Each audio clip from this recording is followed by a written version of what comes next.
কথায় আছে ইচ্ছা থাকলেই উপায় হয়। সেই অদম্য ইচ্ছা শক্তিকে কাজে লাগিয়েই পায়ে প্লাস্টার নিয়ে অ্যাম্বুলেন্সে করে মাধ্যমিক পরীক্ষা দিল পুরুলিয়ার অঞ্জলি। বলরামপুর লালিমতি উচ্চ মাধ্যমিক বিদ্যালয়ের ছাত্রী অঞ্জলি সোরেন 2024 ডিসেম্বরে লরির সঙ্গে দুর্ঘটনার জেরে চরম ক্ষতিগ্রস্ত হয় অঞ্জলির ডান পা ভেঙে যাওয়ায় বসানো হয় স্টিলের রড। চিকিৎসকেরা তাকে সম্পূর্ণ বিশ্রামের নির্দেশ দেন। এই পরিস্থিতিতে মাধ্যমিক পরীক্ষা দেওয়া যখন কার্যত অসম্ভব হয়ে ওঠে, তখনই অদম্য জেদ এবং মনোবলের জেরে পরীক্ষা দেওয়ার সিদ্ধান্ত নেয় অঞ্জলি। সোমবার মাধ্যমিক পরীক্ষা শুরুর দিন মামাবাড়ি থেকে পরীক্ষা কেন্দ্র পর্যন্ত ব্লক প্রশাসনের দেওয়া অ্যাম্বুলেন্সে করেই আসে অঞ্জলি।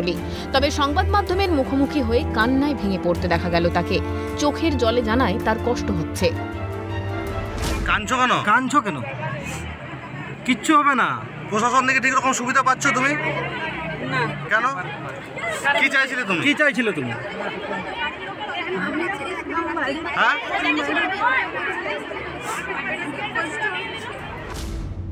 অঞ্জলির জন্য পৃথক ক্লাসরুমের ব্যবস্থা করা হয়েছে বলে জানিয়েছে বলরামপুর চণ্ডীতলা শিক্ষা নিকেতন কর্তৃপক্ষ।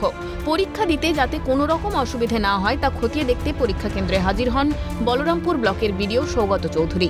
ছিলেন বলরামপুর থানার আইসি কৌশিক বন্দ্যোপাধ্যায়, বলরামপুর পঞ্চায়েত সমিতির সভাপতি কাল্লাবতী কুমার সহ অন্যান্যরা।